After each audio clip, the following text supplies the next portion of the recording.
ছোটবেলা থেকেই আমরা বারমুডা ট্রায়াঙ্গেলের কথা শুনে আসছি, জেনে আসছি এটা পৃথিবীর সবথেকে ভয়ঙ্কর জায়গা। কিন্তু সময়ের সাথে সাথে মানুষ আবিষ্কার করেছে আমাদের পৃথিবীতে আরো এমন কিছু জায়গা আছে যেগুলো বারমুডা ট্রায়াঙ্গেলের চাইতেও অনেক বেশি ভয়ঙ্কর।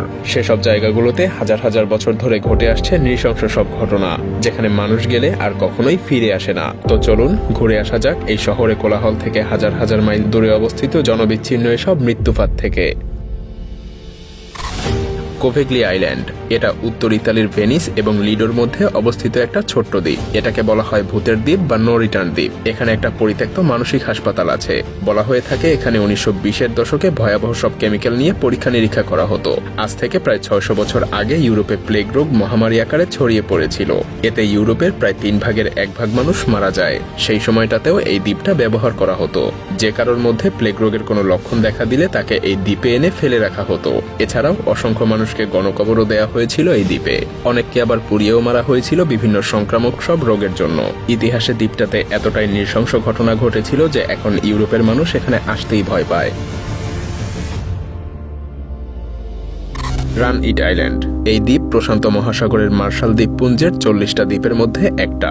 বাংলায় এর ডাকনাম হলো কবরস্থান। আমেরিকা এবং রাশিয়ার মধ্যে চলা স্নায়ুযুদ্ধের সময় এটা পারমাণবিক বোমার আবর্জনা থেকে তৈরি হয়েছিল। বর্তমানে মার্শাল দ্বীপপুঞ্জের 40টা দ্বীপের কেবলমাত্র 3টাই এখানে বসবাসের যোগ্য আছে। এখানে এখন মাত্র 650 জন মানুষ বসবাস করে। তাছাড়া এই দ্বীপের চারপাশে সমুদ্রের পানির উচ্চতা প্রতিদিন বাড়ছে, ফলে যে কোনো সময় বন্যায় তলিয়ে যাওয়ারও প্রবল আশঙ্কা আছে। সম্ভাবনা রয়েছে 2100 সালের মধ্যে এটা পুরোপুরিভাবে ডুবে যাবে। বিভিন্ন সময় বিভিন্ন পারমাণবিক বোমার পরীক্ষার ফলে এখানে বিভিন্ন গর্তের ভয়ঙ্কর সব চিহ্নও আছে। বর্তমানে সেই সব গর্তকে ব্যবহার করা হচ্ছে পারমাণবিক বর্জ্য রাখার জন্য, আর এগুলো থেকে ভবিষ্যতে ভয়াবহ বিস্ফোরণের আশঙ্কাও রয়েছে।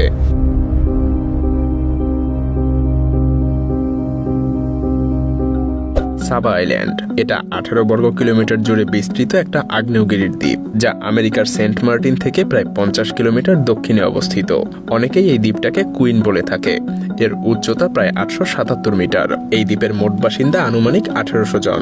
এই দ্বীপের জমি খুবই উর্বর হওয়ায় এখানে আছে প্রচুর পরিমাণে গাছপালা। দ্বীপটার প্রতিটা ঘর সাদা রং করা এবং এর ছাদ লাল রঙের হয়ে থাকে। পাশাপাশি তাদের পানির অভাব পূরণ করার জন্য রয়েছে ঘরের পাশেই ছোট্ট একটা কূপ। যোগাযোগের জন্য দ্বীপটাতে রয়েছে মাত্র একটা রাস্তা। এত সৌন্দর্যের মাঝেও এই দ্বীপের ভয়ানক দিক হলো এই দ্বীপ মাঝে মধ্যেই ভয়ঙ্কর সব ঝড়ের কবলে পড়ে। গত 12 বছরে এই দ্বীপের উপর দিয়ে প্রায় 64টা হারিকেন বয়ে গেছে, যা কোনো দুঃস্বপ্নের চাইতে কম কিছু না।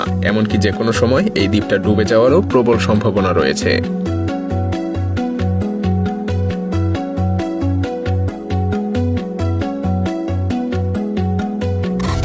হাশিমা দ্বীপ, জাপান। 1885 সালে জাপানি কোম্পানি মিৎসুবিশি কয়লার সন্ধানে 2190 মিটার মাটি করে সৌভাগ্যবশত একটা জনমানবহীন দ্বীপে তারা কয়লার সন্ধান পেয়ে যায়। তাই তারা 1890 সালে এই দ্বীপটা কিনে নেয়। সেই সময় কয়লাই ছিল জ্বালানির একমাত্র উৎস, ফলে এখানে প্রায় বছরে 4,10,000 টন কয়লা উৎপাদন হতো। কিন্তু শীঘ্রই কয়লার ব্যবহার কমে আসলে তারা দ্বীপটাকে পরিত্যক্ত ঘোষণা করে। সেই সাথে কয়লা খনি বন্ধের 3 মাসের মধ্যেই সবাই এই দ্বীপ ছেড়ে চলে যায়, আর এই দ্বীপটা পরিণত হয় একটা ভুতুড়ে দ্বীপে।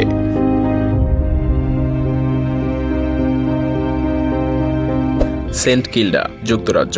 সেন্ট কিল্ডা হলো আটলান্টিক মহাসাগরে অবস্থিত বিচ্ছিন্ন একটা দ্বীপ। এটা উত্তর আমেরিকা থেকে 64 কিলোমিটার উত্তর পশ্চিমে এবং স্কটল্যান্ডের পশ্চিম উপকূল থেকে 163 কিলোমিটার দূরে অবস্থিত। এই দ্বীপের মোট জনসংখ্যা মাত্র 100 জন।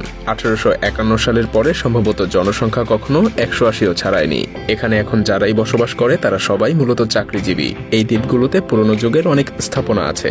সেই সাথে আছে স্থানীয়দের ফেলে দেওয়া অনেক স্মৃতিচিহ্ন, যেগুলো ইউনেস্কো পরবর্তীতে উদ্ধার করেছে।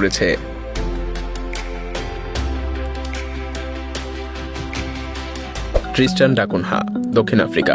এটা পৃথিবীর অন্যতম বিচ্ছিন্ন একটা দ্বীপ। দ্বীপটার অবস্থান সেন্ট হেলেনা থেকে প্রায় 1514 মাইল দূরে। এই দ্বীপে আসতে হলে 15 ঘন্টার ফ্লাইট এবং তারপর 6 দিনের নৌকা ভ্রমণ করতে হবে। তবে আশ্চর্যের ব্যাপার হলো এই দুর্গম অঞ্চলেও মানুষ বাস করে। এখানে প্রায় 242 জন মানুষের বাস। এখানে প্রতি বছর পর্যটকদের ভ্রমণের জন্য একটা নির্দিষ্ট সময় দিয়ে দেয়া হয়। তখনই কেবল টুরিস্টরা এই দ্বীপটাতে ভ্রমণ করতে পারে। আর এই দ্বীপের যোগাযোগের একমাত্র রাস্তা হলো নৌপথ।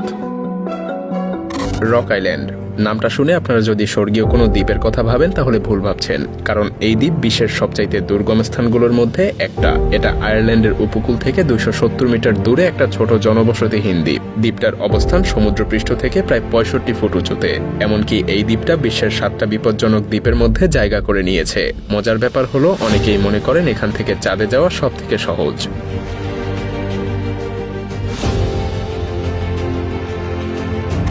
মিয়াকি আইল্যান্ড এই দ্বীপের সবচাইতে ভয়ঙ্কর ব্যাপার হলো এখানে অনেক ক্ষতিকর বিষাক্ত পদার্থ আছে। এমনকি একটা সময় এই দ্বীপে এসে কেউ নিঃশ্বাস নিলে সে সঙ্গে সঙ্গেই মারা যেত। এই দ্বীপটা জাপানের টোকিও শহর থেকে 180 কিলোমিটার দূরে অবস্থিত। এই দ্বীপের আরেকটা বিপজ্জনক দিক হলো আগ্নেয়গিরি থেকে ঘন ঘন ভয়ঙ্কর অগ্নুৎপাত ঘটা। ধারণা করা হয় গত 500 বছরে অনেক বড় বড় 13টা অগ্নুৎপাত ঘটেছে। এর মধ্যে সবচাইতে বড় এবং ভয়াবহ ছিল 1940 সালে ঘটা অগ্নুৎপাত, যার প্রভাবে 11 জনের মৃত্যুও হয়েছিল।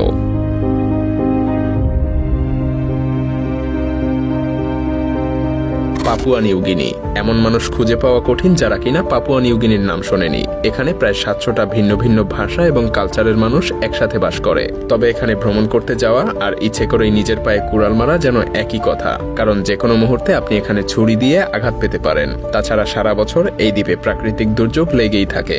বৃষ্টি আর বন্যা ভূমিকম্প যেন এখানকার নিত্যদিনের সঙ্গী। তাছাড়া আগ্নেয়গিরি থেকে কখনো কখনো ছাই উড়ে পুরো আকাশ ঢেকে যায়, যার কারণে মাঝে মধ্যে ফ্লাইটও বাতিল করা হয়। তবে এখানকার সবচাইতে আকর্ষণীয় উপজাতি হলো ক্যারাওয়ে উপজাতি, যারা কিনা নরখাদক হিসেবেও পরিচিত। তবে কিছু স্থানীয়দের দাবি যে এটা শুধুমাত্র বিদেশিদের বানানো একটা গল্প। হাউল্যান্ড দ্বীপ হাউল্যান্ড একটা ছোট্ট দ্বীপ হলেও অনেক বড় বড় দ্বীপের থেকে এটা অনেক বেশি রহস্যে ঘেরা একটা দ্বীপ। অথবা এটা বলা যায় যে এটা প্রশান্ত মহাসাগরে অবস্থিত জনমানবহীন প্রবাল প্রাচীর। অবাক করা ব্যাপার হলো এই দ্বীপ হাজার হাজার বছর ধরে সামুদ্রিক প্রাণীর কঙ্কালে জমে জমে তৈরি হয়েছে। দ্বীপটা মূলত বিখ্যাত হয়ে ওঠে 1937 সালে, যখন অ্যামেলিয়া ইয়ারহার্ট নামক এক ব্যক্তি এই দ্বীপে এসে রহস্যজনকভাবে হারিয়ে যায়। তাকে আর কখনোই খুঁজে পাওয়া যায়নি।